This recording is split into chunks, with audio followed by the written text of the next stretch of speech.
Welcome back to Africa 54. Viewers, Laurel Bowman joins us to tell us about new trends in multicultural and black hair. Hello, Laurel. Hi, Vincent. Well, Diane Cole Stevens is one of the top hairstylists in Washington, D.C. We've reported on her before on her trips to Sierra Leone, where she teaches poor women how to become hairstylists. Well, Diane's at it again, this time training Caucasian stylists how to do multicultural hair. Hair, it's a big deal, and getting it right can be a complicated process of washing, drying, fluffing, combing, spraying, and straightening. Hairdressers have come to this boot camp to learn how to cut and style multicultural hair. Washington hair phenom Diane Cole Stevens is teaching them. Environmental residue, product buildup, there's something you're seeing on there. She says prestigious African-American women want more and better salons to choose from. They want hair color, they want great cuts, and they want great styling. So oftentimes salons will hire us to come in as a team and we'll show them how not to be afraid of texture.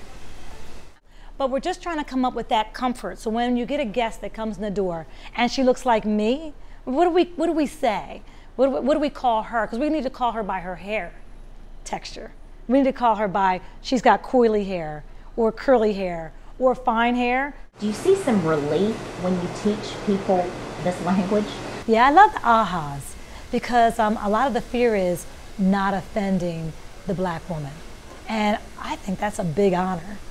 Most of the stylists here have never even touched textured hair. They need to get a feel for it because more of their clients are biracial. Diane and her team teach them how to wash and style.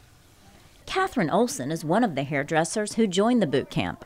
I was thinking that we needed to put so much more product in their hair, hydrate, put the cream, put the moisturizer, put the oil, slick it down, but she's saying do the reverse, get it clean, and then the hair will do what you want it to do. Stylist PRETORIUS works with Diane. He's originally from South Africa. In Africa, everyone does African hair, but in America, I think a lot of the salons are realizing that they're missing out on a huge market that they've never approached before, and so everyone is now trying to get onto the bandwagon of being able to do it. KATHRYN says that's partly why she signed up. We have the clientele coming in here for other services, spa, nails, but they're not staying on the hair side.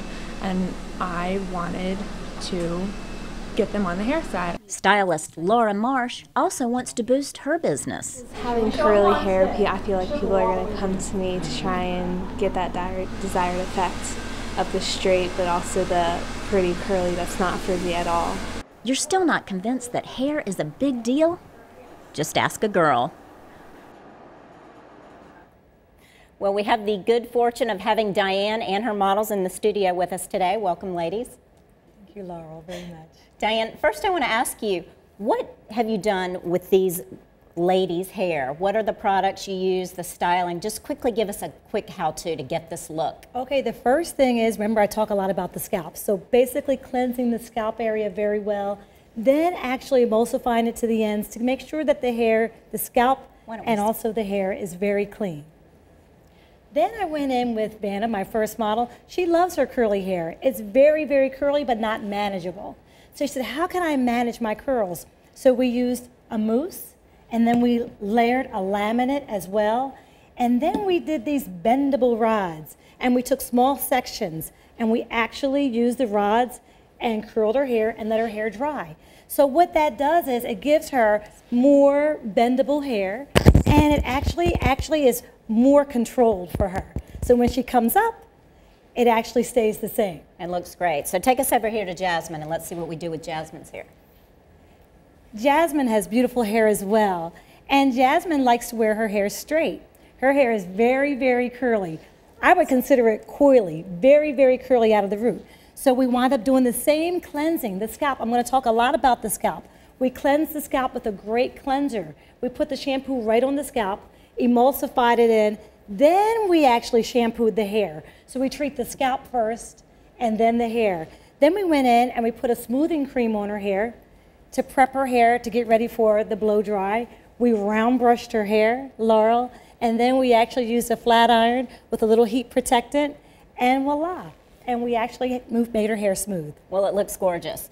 So I do have to ask, a lot of my colleagues here are African women, and they say, you know, my hair would never do that. So the women who come in and say that to you, my hair is too frizzy, it's too kinky, this will never happen for me. What do you say to them?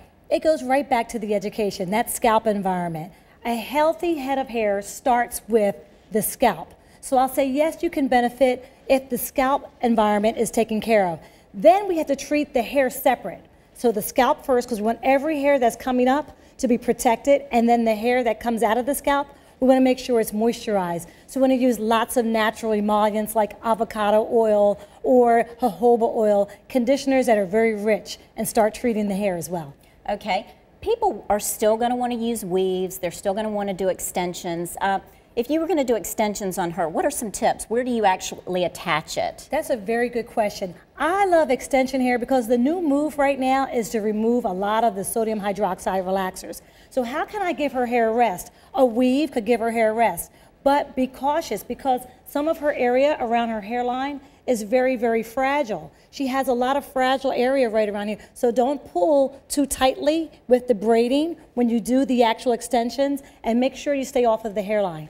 Okay, and what are some just don'ts? And maybe you can use this model now to just talk about some don'ts. What should you just not do with? Don't do relaxer and color on the same day. The hair just can't take it. When we actually use a relaxer, a cream relaxer, which is going to loosen the curl and the wave pattern, then the hair is kind of fragile.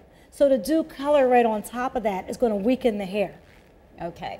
Well, this has been excellent information for us today. Thank you, ladies, for joining us. And if you want to link with Diane, just come to our Facebook page here at Africa 54.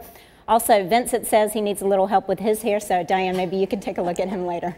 Yeah, what do you think about Vincent? I need something done with my hair. Thanks a lot, Laurel.